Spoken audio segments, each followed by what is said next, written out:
हरे कृष्णा दोस्तों। मैं जय राय और आज जानेंगे कि गोवर्धन पूजा क्यों करते हैं। तो सबसे पहले दोस्तों, गोवर्धन पूजा की आप सभी लोगों को ढेर सारी शुभकामनाएं। दोस्तों, एक बार देवताओं के राजा इंद्र को अहंकार हो गया। तब भगवान श्री कृष्ण ने एक लीला रची। एक दिन सभी ब्रजवासी एक महोत्सव की तैयारी कर रहे थे और वो तमाम तरह के पकवान बना रहे थे, अलग अलग तरह के भोग बना रहे थे। तो भगवान श्री कृष्ण ने देखा कि आखिर आज इतना बड़ा कौन सा महोत्सव है। आज तो ऐसा कोई पर्व भी नहीं है, फिर इतने अच्छे अच्छे पकवान, इतने ज्यादा पकवान क्यों बनाए जा रहे हैं। तब भगवान श्री कृष्ण ने मैया यशोदा से पूछा कि मैया, आज कौन सा त्योहार है, ये सब किसके लिए बनाए जा रहे हैं। तो मैया यशोदा ने कन्हैया जी से कहा कि लाला, ये देवताओं के राजा इंद्र के लिए बनाए जा रहे हैं और आज इंद्र महोत्सव है।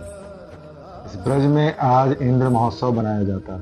भगवान श्री कृष्ण ने कहा कि मैया, हम इंद्रदेव की पूजा क्यों करते हैं। इंद्रदेव क्या भगवान है क्या। पूजा तो उनकी होनी चाहिए जो प्रत्यक्ष हो और प्रत्यक्ष भोग स्वीकार करें। हम इस तरह इंद्रदेव की पूजा नहीं कर सकते। हमें नहीं करना चाहिए इंद्रदेव की पूजा।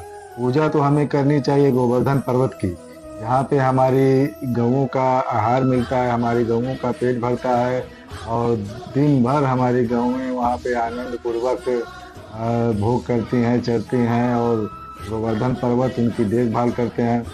तो पूजा तो हमको उनकी करनी चाहिए। और जहाँ तक बारिश का सवाल है, तो बारिश इंद्रदेव के चलते नहीं होता है मैया, ये तो गोवर्धन पर्वत जी कराते हैं, उनके महिमा से हो रहा है। तो दोस्तों, मैया यशोदा ने सोचा कि ये क्या बोल रहा है लाला। तो मैया यशोदा ने कहा कि अरे चुप हो जा लाला, ये इंद्रदेव बुरा मान जाएंगे, ये सब सुन के वो बुरा मान जाएंगे, ऐसा नहीं बोलते, वो तो भगवान है। तो भगवान तो श्री कृष्ण भगवान ने कहा कि मैया, वो कोई भगवान नहीं है, हमें उनकी पूजा नहीं करनी चाहिए। हमें गिरिराज जी की पूजा करनी चाहिए, गोवर्धन पर्वत जी की पूजा करनी चाहिए और आज से हम सब लोग उन्हीं की पूजा करेंगे। तो दोस्तों, भगवान श्री कृष्ण जी की बातें ब्रजवासियों के दिमाग पे असर की, उनके अंदर तक छू गई। अब क्योंकि भगवान श्री कृष्ण स्वयं उपदेश दे रहे हैं, स्वयं बता रहे हैं क्या सही है क्या गलत है, तो भला कौन नहीं मानता। तो दोस्तों, इंद्रदेव की पूजा बंद हो गई उस दिन और गोवर्धन पर्वत की पूजा होने लगी। तो गोवर्धन पर्वत की पूजा होते देख एक बार नारद जी ने ये सब देखा।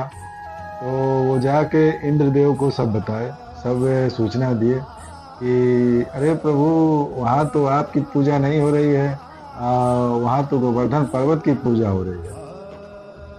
आप तो यहाँ नृत्य में मगन है, भोग विलास में मगन है, वहाँ गोवर्धन पर्वत की पूजा हो रही है, आपकी पूजा नहीं हो रही है। तो दोस्तों, इंद्रदेव को बहुत ही बुरा लगा और उन्हें बहुत ही क्रोध आया और वो दोस्तों ब्रज में ब्रजवासियों पे पूरा बारिश पूरी तेज बारिश करने लगे। पूरा घनघोर बारिश, आंधी तूफान के साथ बारिश करने लगे कि अब मैं सब खत्म कर दूंगा, पूरे ब्रज को यहाँ से खत्म कर दूंगा, फिर पूरे ब्रजवासियों को खत्म कर दूंगा, सब नष्ट विनष्ट कर दूंगा। तो दोस्तों, खूब मूसलाधार बारिश होने लगी। तभी भगवान श्री कृष्ण ने गोवर्धन पर्वत को अपनी कर्णिका अंगुली पे धारण किया, जो कि दोस्तों गोवर्धन पर्वत 21 किलोमीटर में फैला हुआ है। वो 21 किलोमीटर के पर्वत को अपनी उंगली पे, अपनी सबसे छोटी उंगली पे धारण किया। तो दोस्तों, ये सब क्रिया चली लगभग एक हफ्ते तक इंद्रदेव का क्रोध शांत नहीं हुआ। वो लगातार एकदम बारिश पे बारिश, मूसलाधार बारिश करते चले जा रहे थे। लेकिन गोवर्धन पर्वत के नीचे सारे ब्रजवासी आके, सारी गौएं, ब्रज की सारी गौएं, पशुएं और जनता ब्रज की, सब दोस्तों पूरे आनंद पूर्वक गिरिराज पर्वत के नीचे रहे। एक हफ्ते तक वहीं पे बनाए खाए और प्रभु का खूब गुणगान किए और भजन किए। ये सब देखकर दोस्तों इंद्र को बहुत ही आश्चर्य हुआ कि आखिर ये कौन है, ये कोई साधारण बालक तो नहीं हो सकता। आखिर ये है कौन? मेरी भी शक्ति काम नहीं कर रही है इस पर। आखिर ये ऐसा कौन बालक है, इतना दिव्य बालक ये है कौन? तो नारद जी ने देवराज इंद्र को बताया कि हे देवराज इंद्र, आप जिससे टक्कर ले रहे हैं, आप जिससे लड़ रहे हैं, वो कोई और नहीं, वो साक्षात श्री हरि विष्णु का रूप, साक्षात भगवान श्री कृष्ण है। तो दोस्तों, जब ज्ञात हुआ इंद्रदेव को कि ये तो साक्षात हमारे प्रभु हैं, हरि हैं, तो उन्हें उनका गुस्सा तुरंत शांत हुआ और उनकी पूजा अर्चना में वो भी लग गए। तो दोस्तों, तब से इंद्रदेव भी उनकी पूजा करने लगे, गुस्सा को छोड़ दिया आपने और सारी बारिश उरिश बंद कर दी। तो दोस्तों, इस कारण गोवर्धन पूजा की जाती है। दोस्तों, वृंदावन में स्थित गोवर्धन पर्वत को ही गिरिराज जी महाराज कहते हैं। एक बार दोस्तों, सुमेरु पर्वत और हिमालय पर्वत और आदि बड़े बड़े ऐसे पर्वत मिलकर गोवर्धन पर्वत की स्तुति करते हैं और गोवर्धन पर्वत से कहते हैं कि आप साक्षात भगवान श्री कृष्ण का स्वरूप हैं और आप नित्य वृंदावन में ही वास करेंगे। तो हम समस्त पर्वत मिलके आपको गिरिराज की पदवी देते हैं। और दोस्तों, तभी से गोवर्धन पर्वत को ही गिरिराज जी महाराज कहते हैं, जो कि साक्षात भगवान श्री कृष्ण के स्वरूप हैं।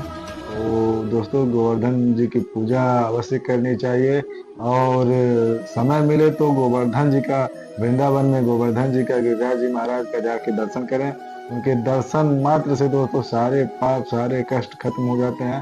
तो दोस्तों, एक बार जरूर वृंदावन जाकर श्री गिरिराज जी महाराज का दर्शन करें। और दोस्तों, वहाँ पे जाने से बहुत ही आनंद प्राप्त होता है, बहुत ही अच्छा लगता है, बहुत ही सुहावना दृश्य है। वहाँ पे बहुत ही मनमोहक है हमारे गिरिराज जी महाराज और उनका दर्शन आप सभी लोगों को एक बार अवश्य करना चाहिए। हरे कृष्णा।